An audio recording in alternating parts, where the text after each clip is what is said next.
I'm moving out tonight. I've met someone who truly appreciates me." My husband's words pierced through the joyful chatter at our daughter's baby shower. Silence fell over the room like a heavy curtain. From the corner, a young woman, maybe 30 years old, awkwardly raised her glass of mimosa and gave a small wave. Our friends and family sat frozen, their expressions ranging from shock to pity to secondhand embarrassment. My daughter, Jennifer, 7 months pregnant with our first grandchild, looked up from the tiny pair of booties she'd just unwrapped. Her face crumpled, and I instinctively placed my hand on her shoulder. "I'm happy you found your path," I said to my husband of 38 years, surprising myself with the steadiness in my voice. I squeezed Jennifer's shoulder gently, whispered, "I'll call you later," and walked out of the community center in Columbus, Ohio, with my head held high. The May sunshine felt warm against my face as I stepped outside, a stark contrast to the cold reality that had just unfolded. I am Teresa Callahan, 61 years old, a retired school librarian who just watched my marriage publicly implode. But I wasn't as devastated as everyone in that room might have assumed, because I'd known for months. I slid into my car, a sleek new Lexus that Gregory had complained was too extravagant for a retiree, and pulled out my phone. With trembling fingers, anger, not sadness, I sent a text message with a secure link and the simple words, "You might want to check this when you have a moment." As I pulled away from the curb, I glanced in my rearview mirror to see Gregory bursting out of the building, his face flushed as he fumbled with his phone. I knew exactly what he was seeing. Documentation of every financial move I'd methodically made over the past 3 months. The vacation house in Sandusky now solely in my name. Our joint savings, carefully and legally redistributed. The retirement accounts, protected under a trust my lawyer had assured me was airtight. Years ago, this would have been unimaginable. I was the woman who had to ask permission to buy a new dress, who handed over my teacher's paycheck for better management, who believed my husband when he said that financial matters were too complicated for me to understand. But people can change. People can learn. People can prepare. My phone began to ring. Gregory's name flashed on the screen. I declined the call and turned onto the highway, heading toward the luxury apartment I'd secretly leased last month. I first noticed something was wrong last Christmas. We were hosting our traditional family dinner. Gregory, myself, Jennifer, and her husband Thomas, our son William, who had flown in from Portland, and a handful of close friends. I was in the kitchen preparing dessert when Gregory's phone, left carelessly on the counter, lit up with a message. "Missing you already. Last night was perfect." The sender's name was Angela B. I remember setting down the knife I was using to slice apple pie, wiping my hands on my apron, and taking a deep breath. After 37 years of marriage, you develop an intuition. This wasn't a colleague. This wasn't innocent. This was something else entirely. I didn't confront him that night. Instead, I began to pay attention. Gregory, once predictable in his routines, had become erratic. Monthly fishing trips extended to every weekend. Late nights at the office became more frequent, despite his supposed preparation for retirement from the investment firm where he'd worked for 3 decades. Credit card statements showed dinner charges at restaurants too fancy for business meetings. Always for exactly 2 people. "You seem distracted lately," he said to me one evening in February, not looking up from his newspaper. "Is everything all right?" I almost laughed at the irony. "Just thinking about our future," I replied honestly. Gregory nodded absently. "Don't worry about that. I've got everything under control." That was his favorite phrase. "I've got everything under control." He'd said it when we bought our first home, when we invested in his company's stock options, when we made decisions about our children's education. For decades, I believed him. I trusted him to handle our finances because he was the expert, the successful investment advisor who managed millions for clients. What did I know about money? I was just a school librarian who loved books and children. But watching him pretend to read that newspaper while his mind was clearly elsewhere, I realized something important. Gregory might be having an affair, but his real betrayal had been keeping me financially ignorant for decades. That was a power imbalance I could no longer accept. The very next day, I made an appointment with Valerie Peterson, a financial advisor recommended by my friend Dorothy, who had navigated her own difficult divorce years earlier. Valerie listened carefully as I explained my suspicions and my situation. "You've been married how long?" she asked, reviewing the paperwork I'd brought. 38 years in June. "And in all that time, you've never had your own accounts?" I shook my head, feeling a flush of embarrassment. Gregory always said it was more efficient to manage everything together. "Mrs. Callahan, you need a crash course in taking control of your financial life," Valerie had said, pushing her glasses up on her nose. "And you need to move quickly, but carefully." The next month was a blur of appointments, paperwork, and secret financial maneuvers. I met with a lawyer, Elizabeth Winters, who specialized in high-asset divorces. I gathered documents, made copies, and cataloged every asset we owned. I learned that Ohio is an equitable distribution state, meaning that in a divorce, marital property would be divided fairly, though not necessarily equally. "You've contributed to this marriage for nearly 4 decades, Elizabeth explained. "As a teacher, you helped put food on the table while raising your children. You have every right to an equal share." What shocked me was discovering exactly what that share encompassed. Gregory had accumulated significantly more wealth than I'd realized. Beyond our primary residence and vacation home, there were investment properties I hadn't known about, stock portfolios, and retirement accounts with balances that made my eyes widen. "He kept all this from me?" I asked, stunned as I looked at the statement totals. "Financial concealment is unfortunately common," Elizabeth said gently. "But knowledge is power, and now you have both." Armed with this new understanding, I followed my legal team's advice meticulously. I opened my own bank accounts. I began transferring funds from our joint accounts, not all at once, which could look vindictive, but gradually and strategically. I updated beneficiary designations on insurance policies. I secured copies of tax returns, investment statements, and property deeds.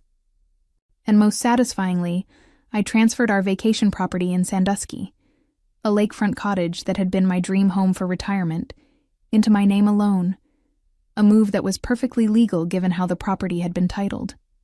Throughout this process, I maintained a facade of normalcy at home. I prepared Gregory's favorite meals, listened to his stories about work, and nodded sympathetically when he complained about being too busy for our usual Sunday dinners with the kids. I even feigned disappointment when he announced another weekend fishing trip, this time with my full knowledge that fishing meant a boutique hotel in Cincinnati with Angela B. Meanwhile, Jennifer's pregnancy progressed, and she asked if I would help host her baby shower. I threw myself into the planning, grateful for the distraction. We chose a spring garden theme, coordinated games and decorations, and sent invitations to family and friends. Gregory seemed pleased that I was occupied, making it easier for him to slip away unnoticed. What I didn't anticipate was that he would choose our daughter's celebration as the backdrop for his announcement. Even after months of suspicion and preparation, that level of callousness caught me off guard. But in a way, it made what came next so much easier. My new apartment was minimalist and modern, nothing like the traditional colonial home Gregory and I had shared for 26 years. Floor-to-ceiling windows offered a stunning view of the Columbus skyline. The furniture was sleek and contemporary, and there wasn't a single floral print or antique in sight. This place represented the new Teresa, someone I was still getting to know. I silenced my phone after Gregory's 7th call and poured myself a glass of the expensive Cabernet I'd purchased with my new credit card. As I sipped, I savored not just the wine, but the silence, and the knowledge that I had finally taken control. The next morning, reality set in. Jennifer called, her voice thick with tears. "Mom, what's happening? Dad came back to the shower after you left, but he wouldn't explain anything. Everyone was asking questions. It was humiliating. "I'm so sorry, sweetheart," I said. "This isn't how I wanted things to go. Are you okay? Is the baby okay?" "We're fine," she said. "But Mom, Dad says you've taken everything. He says you've been planning this, that you emptied accounts without telling him. Is that true?" I closed my eyes, feeling a pang of guilt. Not for what I'd done, but for how it affected our children. "Jennifer, your father and I need to work through some things. I've protected what's rightfully mine after 38 years of marriage. That's all you need to know right now." "But the baby shower. Why didn't you tell me something was wrong?" "Because it wasn't about me. It was about you and my grandchild.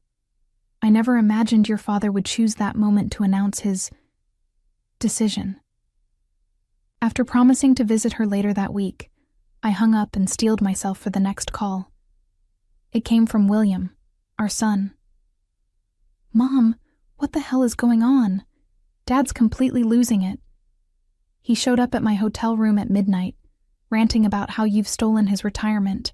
"William, please watch your language," I said automatically, the school librarian in me emerging despite everything. "Your father is upset because he's facing consequences he didn't anticipate." "What consequences?" "Mom, he said you transferred the lake house to yourself. That's cold." I felt a flash of anger. Cold? What would you call announcing to our entire social circle that you're leaving your wife for another woman during your pregnant daughter's baby shower? There was a long pause. "Wait, what?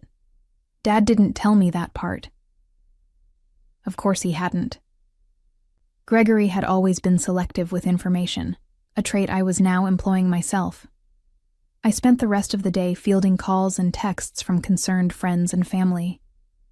Some were appalled by Gregory's behavior. Others were shocked by my financial maneuvers. Dorothy, my closest friend since our teaching days, came over with takeout Chinese food and a bottle of champagne. "To your liberation," she toasted, raising her glass. "I've been waiting 30 years for you to stand up to that pompous ass." I laughed despite myself. "Have you really disliked him all this time?" Dorothy's expression softened. "I never disliked Gregory. I disliked how he diminished you. How he made every decision, controlled every dollar, took credit for your successes, and blamed you for his failures. You deserve better, Teresa." As we ate lo mein straight from the containers, I filled Dorothy in on my plans. I would be meeting with my lawyer again tomorrow. Gregory had already contacted his own attorney. The battle lines were being drawn. "Are you scared?" Dorothy asked as she was leaving. I considered the question. Not scared. Sad, yes. Angry, definitely.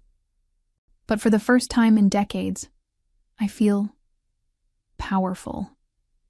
That night I slept better than I had in months. The next morning, I arrived at Elizabeth's office downtown to find her waiting with a grave expression. "Gregory's attorney has been in touch," she said, gesturing for me to sit. "They're contesting the property transfer and claiming you acted in bad faith." "Is that going to be a problem?" I asked, my confidence faltering slightly. "It complicates things, but we've done nothing illegal. Everything was properly documented and filed. The lake house was transferred through legitimate channels." She pulled out a folder. "However, they're demanding an emergency hearing for temporary financial orders. Gregory is claiming financial hardship." I nearly choked. Financial hardship? The man makes over $300,000 a year. Yes, but according to his filing, he has significant debt obligations I don't think you were aware of. Elizabeth spread several documents across her desk. Credit card statements showing balances in the tens of thousands. A personal loan with a staggering interest rate.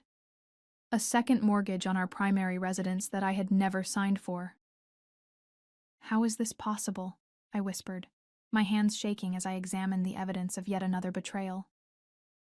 "There's more," Elizabeth said gently. The girlfriend, Angela Blackwood. She's a former client of Gregory's firm. There's been an ethics investigation ongoing for nearly 6 months. The pieces suddenly fell into place. Gregory's increasingly erratic behavior, his insistence that retirement was still years away, despite our original plan to retire together when I did, the frequent arguments about money that seemed to come out of nowhere. He's been hiding financial problems, I realized aloud. All this time, while making me believe he was the expert. It appears so, Elizabeth confirmed. And there's something else you should know. The firm is considering termination due to the inappropriate relationship with a client. If they find evidence he mismanaged her finances, he could lose his license, I finished. For a moment, I felt a wave of vindication, quickly followed by a cold realization. If Gregory lost his income and professional standing, it could impact the settlement I would receive in the divorce. What does this mean for me? I asked. It means we need to adjust our strategy, Elizabeth said. The good news is that you've already secured significant assets. The bad news is that there may be less to divide than we initially thought. As I left Elizabeth's office, I noticed a familiar car parked across the street, Gregory's black BMW. He stepped out as I approached my vehicle. Teresa, he called, his voice carrying across the parking lot. We need to talk. I hesitated, then turned to face him. He looked terrible. Unshaven, eyes bloodshot, wearing the same clothes from the baby shower. About what, Gregory? Your girlfriend? Your secret debt? The ethics investigation at your firm? His face paled. How did you... I know everything now, I said, surprised by the steadiness in my voice. All the things you kept from me because finances were too complicated for my understanding. You don't understand, he insisted, stepping closer. Angela isn't what you think. This whole situation isn't what you think. Then explain it to me, I challenged. Explain why you humiliated our daughter at her baby shower. Explain why you took out a second mortgage without my knowledge. Explain why you've been lying to me for months. Maybe years.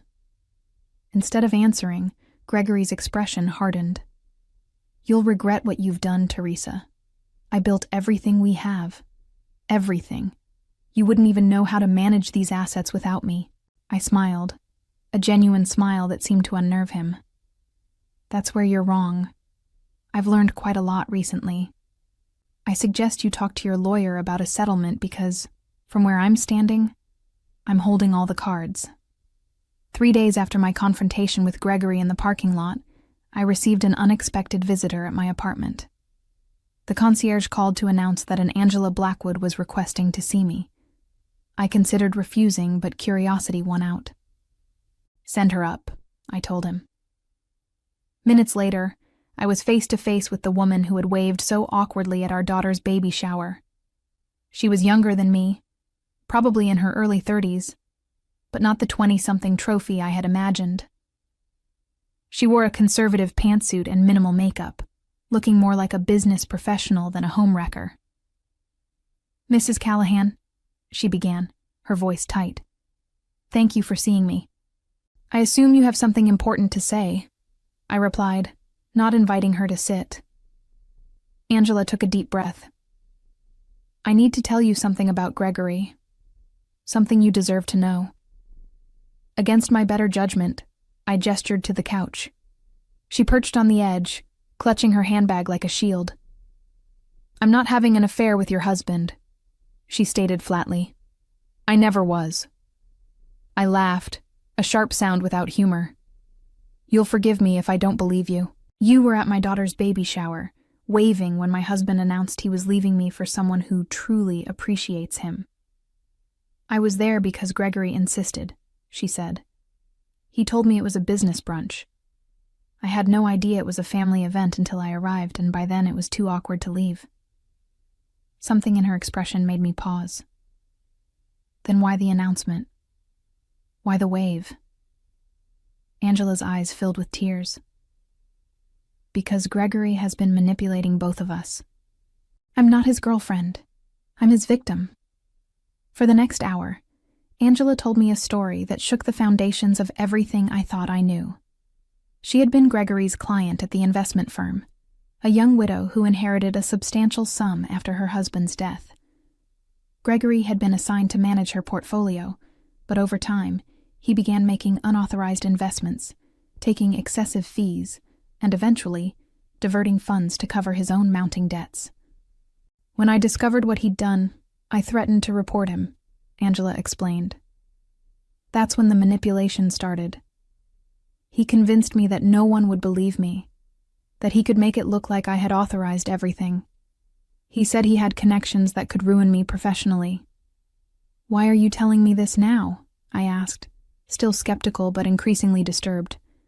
Because yesterday, I finally went to the firm's ethics board with proof of what he did. They've launched a formal investigation. Gregory called me last night, threatening me again, and mentioned that you had stolen his money. That's when I realized you might be in danger too. She reached into her bag and pulled out a flash drive. This contains copies of all the documentation, altered statements, forged authorizations, everything. I thought you should have it for your divorce proceedings. After Angela left, I sat stunned in my living room, the flash drive heavy in my palm. I didn't know whether to believe her story, but I knew someone who could help me verify it. I called Valerie, my financial advisor, and arranged to meet her immediately. After reviewing the documents on the drive, she confirmed what Angela had told me. This is serious, Teresa, Valerie said grimly. These aren't just ethical violations, they're potentially criminal. I felt sick. The man I had married, the father of my children, hadn't just betrayed me with another woman. He had committed fraud and potentially ruined lives. And now I had evidence that could send him to prison. That night, as I stared at the city lights from my window, I faced the most difficult decision of my life. What would I do with this information?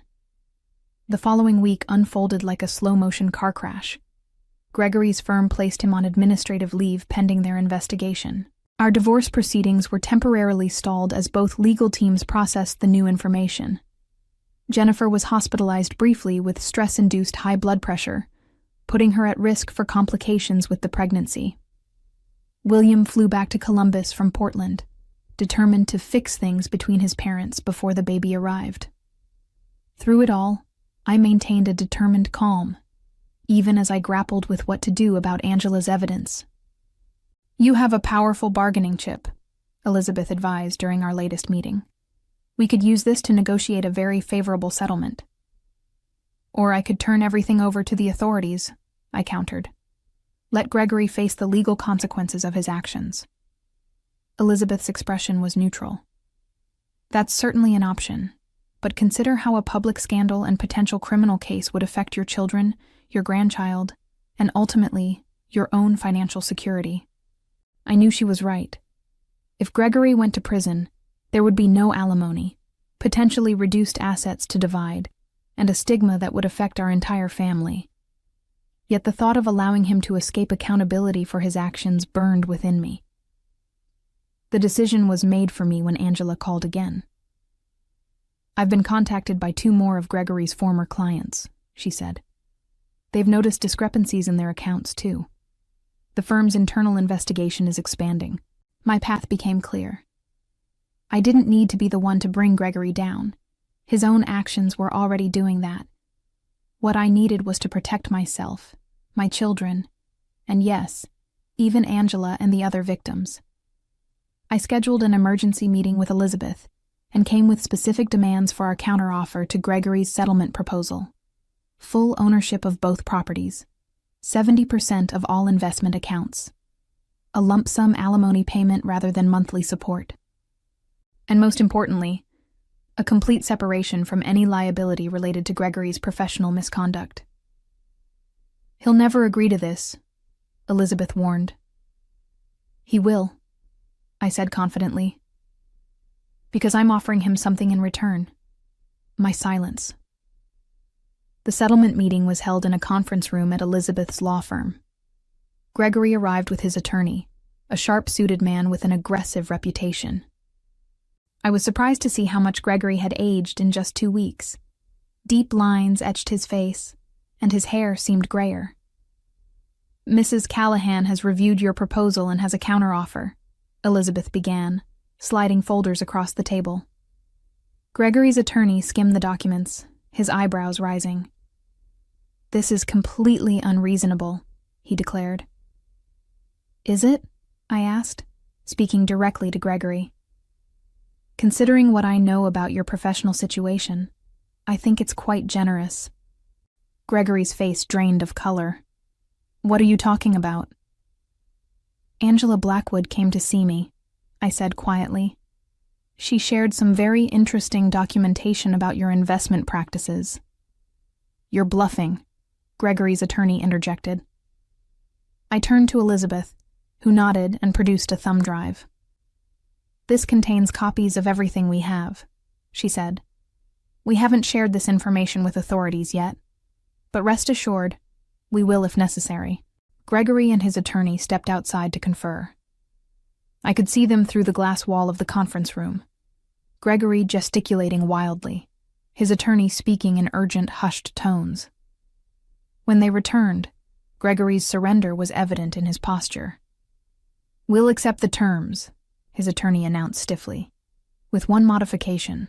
My client requests ongoing visitation rights with his future grandchild." I felt a twinge of unexpected emotion. Despite everything, Gregory was still a father and soon-to-be grandfather. That was something even I wouldn't take away from him. "Agreed," I said, "provided he completes an ethics course and financial counseling." Gregory looked up, surprise flickering across his face. "Why would you stipulate that?" "Because our grandchild deserves a grandfather who understands right from wrong," I replied simply. "Something you seem to have forgotten along the way." 2 hours later, with papers signed and notarized, my 38-year marriage was effectively over. The day Jennifer gave birth to Eliza Grace, Gregory and I sat on opposite sides of the hospital room. Our new reality crystallized in the awkward silence between us. But when our daughter placed that tiny bundle in my arms, nothing else mattered. I was a grandmother now, embarking on yet another new chapter in my life. In the months that followed, Gregory's professional world collapsed completely. The firm's investigation expanded to include regulatory authorities, and while he avoided criminal charges through a cooperation agreement, his career in financial services was permanently ended. He moved to a small apartment across town, started therapy, and began the humbling process of rebuilding his life from scratch. As for me, I sold our family home and moved permanently into my apartment. I traveled to places I'd always wanted to see: the Grand Canyon, New York City, even a 2-week tour of Italy. I volunteered at the library where I'd once worked, reading to children twice a week. And slowly, carefully, I began to repair the relationships damaged by Gregory's betrayal and my own necessary but painful response. "You know," Dorothy said one evening as we shared dinner on my balcony, "you've completely transformed this past year. You're not the same Teresa I've known for decades." I considered this as I looked out at the Columbus skyline, golden in the setting sun. "I'm exactly the same person," I corrected gently. I just finally allowed her to emerge. Looking back on my journey from betrayal to empowerment, I realized the greatest revenge wasn't in the assets I secured or the dignity I maintained. It was in discovering I had been capable of rescuing myself all along.